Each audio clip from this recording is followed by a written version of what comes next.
Hi കൂട്ടുകാരെ, ഇന്നത്തെ video വട്ടുപത്തിരി ഉണ്ടാക്കുന്നതാണ് കേട്ടോ. വട്ടുപത്തിരി എങ്ങനെയാണ് ഉണ്ടാക്കുന്നത് എന്ന് നമുക്ക് നോക്കാം. ഞാൻ ഈ പൊടി വാട്ടിയ സമയത്ത് ഇവിടെ മഴ മൂടലായിരുന്നു കേട്ടോ.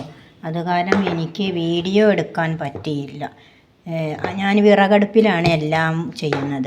എല്ലാ ഭക്ഷണങ്ങളും പാകം ചെയ്യുന്നത് വിറകടുപ്പിലാണ്. ഞാൻ ഗ്യാസ് കഴിഞ്ഞിരിക്കുന്നു, അപ്പോൾ ഗ്യാസ് ഇപ്പോഴില്ല. അപ്പോൾ എല്ലാതും കുറേ കാലമായി വിറകടുപ്പിൽ തന്നെയാണ് ചെയ്യുന്നത്. ഈ പൊടി വാട്ടുമ്പോൾ ഞാൻ ഇതിലേക്ക് തേങ്ങ കൊത്ത് എണ്ണയിൽ മൂപ്പിച്ച് ഇട്ടിരുന്നു, പൊടി വാട്ടി വെച്ചതിന് ശേഷം. പിന്നെ ചെറിയ ഉള്ളി അരിഞ്ഞ് ചേർത്തിട്ടുണ്ട്. പിന്നെ ഇപ്പോൾ ഞാൻ ചേർത്തത് കരിഞ്ജീരകമാണ്. ഇതെല്ലാം ചേർത്ത് നമുക്ക് ഈ പൊടി നന്നായി കുഴയ്ക്കണം. നന്നായി കുഴച്ച് വട്ടുപത്തിരി ഉണ്ടാക്കി എണ്ണയിൽ മുക്കി പൊരിച്ചെടുക്കുന്നതാണ് ഇന്നത്തെ വീഡിയോ. അപ്പോൾ പൊടി ഞാൻ എല്ലാതും കൂടി ഇട്ട് ഒന്ന് നന്നായി മിക്സ് ചെയ്യുകയാണ്. ഇനി നമുക്ക് ഈ പൊടി നന്നായി കുഴച്ച് നല്ല മാർദ്ദവമായി കിട്ടണം. എന്നിട്ട് വേണം വട്ടുപത്തിരി ഉണ്ടാക്കാൻ. അപ്പോൾ ഇതൊന്ന് നല്ലവണ്ണം കുഴയ്ക്കാം. ഹായ് കൂട്ടുകാരെ, ഞാൻ ഈ വീഡിയോ എടുക്കാനപ്പോൾ അവ ഓടുകയാണ്. ഈ നിക്കറും വിട്ട് നിൽക്കുന്നത് തന്നെ എൻ്റെ മോൻ. ഞാനൊരു വീഡിയോ എടുത്ത് തരാൻ പറഞ്ഞപ്പോൾ അവന് മനസ്സില്ല. ഈ തള്ളമാരം പൊടി ഞാൻ വട്ടുപത്തിരി ഉണ്ടാക്കുന്നത് ഒരു വീഡിയോ ആക്കാമെന്ന് ഇവൻ മുഖം കാണിച്ചു തരുന്നില്ല. ഇവനെ എന്തു ചെയ്യണം?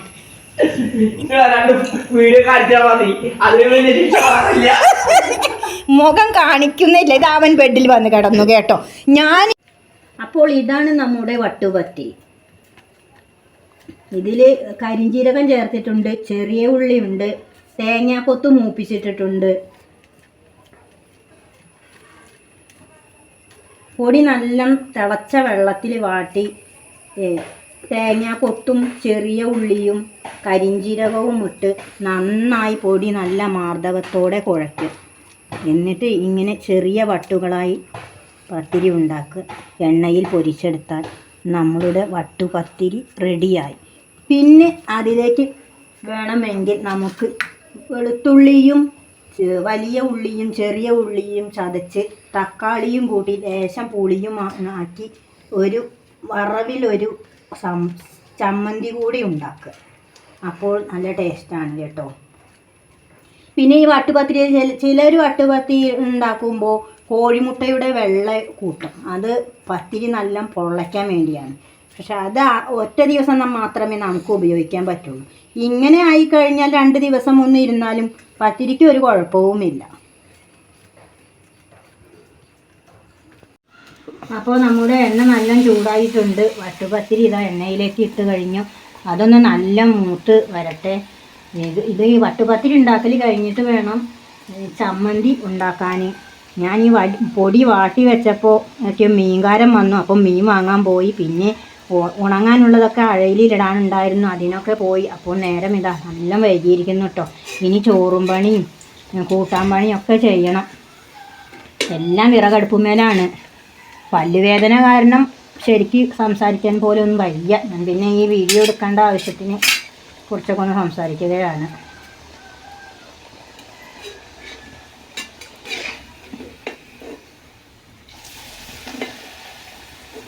പിന്നെ ഇതെന്താ ഇങ്ങനെ പൂവ് പോലെയൊക്കെ എന്ന് തോന്നും. അത് എന്താണെന്ന് വെച്ചാൽ നമ്മൾ തേങ്ങാക്കൊത്ത് ഇട്ടിട്ടില്ലേ, അപ്പോൾ അതുകൊണ്ട് അത് ശരിക്കും റൗണ്ടായി കിട്ടുകയില്ല. ആ തേങ്ങാക്കൊത്ത് ഇങ്ങനെ കിടക്കൊണ്ട് ഈ പത്തിരി ഇങ്ങനെ തന്നെ ഉണ്ടാക്കാൻ പറ്റുകയുള്ളൂ. തേങ്ങാക്കൊത്തൊന്നും കൂട്ടാനിട്ടാണെങ്കിൽ ഇത് നന്നായി റൗണ്ടായിട്ട് നമുക്ക് കിട്ടും. ഇതിൽ തേങ്ങാക്കൊത്തും കരിഞ്ജീരകവും ചെറിയുള്ളിയും ഒക്കെ ഉണ്ടല്ലോ. അപ്പോൾ അതിൻ്റേതായ ഒരു ഇത് അതിനുണ്ടാവും. അത് ശരിക്കും നമുക്കിങ്ങനെ നമ്മൾ ഉദ്ദേശിച്ച പോലെ സാധാ പത്തിരി ഉണ്ടാക്കണ പോലെ നമുക്ക് ഉണ്ടാക്കാൻ കഴിയില്ല. പിന്നെ ഇതിൽ എള്ള് കൂട്ടിയിട്ട് ഉണ്ടാക്കാം കേട്ടോ. നമ്മുടെ കയ്യിൽ ഇപ്പോൾ കരിഞ്ജീരകമാണ്. കരിഞ്ജീരകം കൂട്ടി ഉണ്ടാക്കിയാലും കുഴപ്പമൊന്നുമില്ല, നല്ല ടേസ്റ്റ് തന്നെയാണ്, വലിയ കുഴപ്പമൊന്നുമില്ല. അപ്പോൾ നമ്മുടെ വട്ടുപത്തിരി ഇതാ തയ്യാറായിക്കൊണ്ടിരിക്കുകയാണ്. ഇനി ഒരുപാട് ജോലികൾ കിടക്കുന്നുണ്ട്. മീൻ വാങ്ങി സിങ്കിൽ കൊണ്ടുവന്ന് വെച്ചിട്ടുണ്ട്, അത് നേരെ ആക്കിയിട്ടൊന്നുമില്ല. നമ്മളെ സഹായിക്കാൻ ആരുമില്ല, നമ്മൾ ഒറ്റയ്ക്ക് തന്നെ ഉള്ളൂ. തള്ളേ വീഡിയോ എടുത്തിട്ട് ആരാന്ന് സഹായിക്കാനില്ലെന്ന് പറഞ്ഞത് അടുക്കള പണിക്ക് സഹായിക്കാനില്ല എന്നാണ് കേട്ടോ. വീഡിയോ എടുത്ത് തന്നത് എൻ്റെ മകൻ തന്നെയാണ്. കാര്യം എന്തായാലും കുറച്ച് ഓടി ഒളിച്ചെങ്കിലും വന്ന് വീഡിയോ എടുത്തു തന്നു. ചിലപ്പോൾ അത് അവന് ട്രോളണ്ടെന്ന് വിചാരിച്ചിട്ടായിരിക്കും. എന്തായാലും വേണ്ടല്ല, ആള് ചെയ്തു തന്നു, കുഴപ്പമൊന്നുമില്ല. അല്ലെങ്കിൽ അവൻ ചൂടാവുമെന്നേ ഉള്ളൂ. നല്ല സ്നേഹമുള്ള കുട്ടിയാണ് കേട്ടോ. ഇന്ന് ഇപ്പൊ അവന് ജോലി സ്ഥലത്തേക്ക് പോകും. എറണാകുളത്താണ് അവന് ജോലി, എഞ്ചിനീയർ ആയിട്ട് വർക്ക് ചെയ്യുന്നത്. അവനുള്ളപ്പോൾ എനിക്കൊരാള് തന്നെയാണ്. പോയി കഴിഞ്ഞാൽ ഭയങ്കര സങ്കടമൊക്കെ തന്നെയാണ്. കുറച്ചു നേരമൊക്കെ അങ്ങനെ സെറ്റിയിലിരിക്കും. എപ്പോഴും അമ്മയെന്ന് വിളിച്ച് ഓടി വരും. അതൊക്കെ എനിക്ക് ഭയങ്കര ഒരു കാര്യം തന്നെയാണ്. പിന്നെ ആരുമില്ല, മകളുള്ളത് കല്യാണം കഴിച്ച അവൾ അവിടെയാണ്, ഞാനിങ്ങനെ ഒറ്റയ്ക്കാണ്. സൗണ്ട് മൂഡ് ഏതാണ്? അതിന്റെ ഒരു വിഷമമൊക്കെ ഉണ്ട് കേട്ടോ.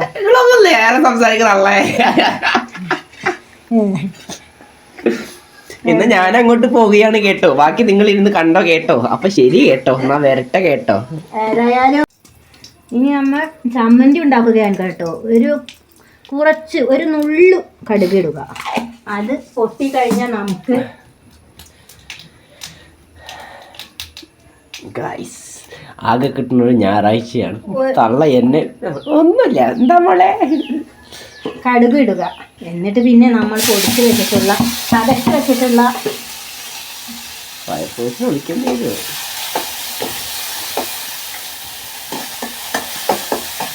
ഈ തക്കാളിയും ഉള്ളിയും ഒക്കെ ഇതിലിട്ടിട്ടൊന്ന് വഴറ്റി കഴിഞ്ഞാൽ നമുക്ക്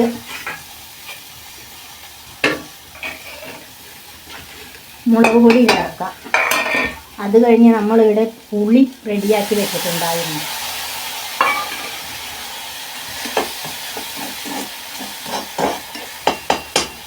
ഇതിലേക്ക് കുറച്ച് ഉപ്പിടണം കേട്ടോ. ഉപ്പ് എടുക്കാൻ ഞാൻ മറന്നുപോയി. ഇവിടെയാണ് ഉപ്പ് കേട്ടോ, ഇങ്ങോട്ട് വന്നോളൂ കേട്ടോ.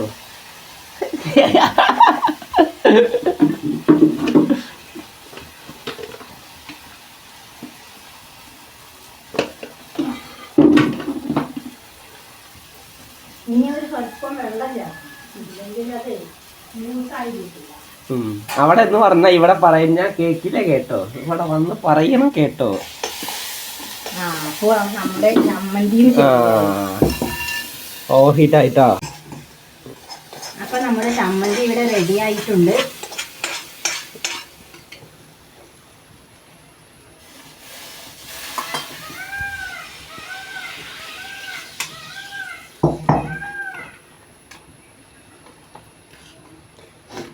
ഇനി ഇതിലേക്ക് കുറച്ച് വെളിച്ചെണ്ണ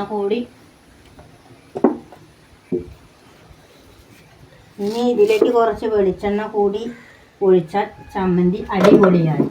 അപ്പോൾ ഇന്നത്തെ വീഡിയോ ഇത്രയേ ഉള്ളൂ. ഇതാ നമ്മളുടെ വട്ടുപത്തിരി.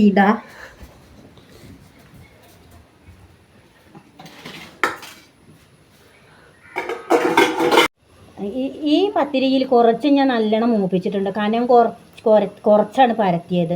മറ്റേത് അത്യാവശ്യം കനത്തിൽ പരത്തിയിട്ടുണ്ട്. വട്ടുപത്തിരി ശരിക്കും നല്ല കനത്തിൽ പരത്തിയിട്ട് ഗ്ലാസ് കൊണ്ടൊക്കെ മുറിച്ചെടുത്താൽ അതിന് നല്ലൊരു ഭംഗിയൊക്കെ ഉണ്ടാവും. പക്ഷെ എനിക്ക് ഇന്ന് അതിനൊന്നും സമയമില്ല. എന്താ വെച്ചാൽ എൻ്റെ മകന് ജോലി സ്ഥലത്തേക്ക് പോകണം. അപ്പോഴേക്കും അവന് കൊണ്ടുപോകാനുള്ള കാര്യങ്ങളൊക്കെ പേക്കാക്കണം.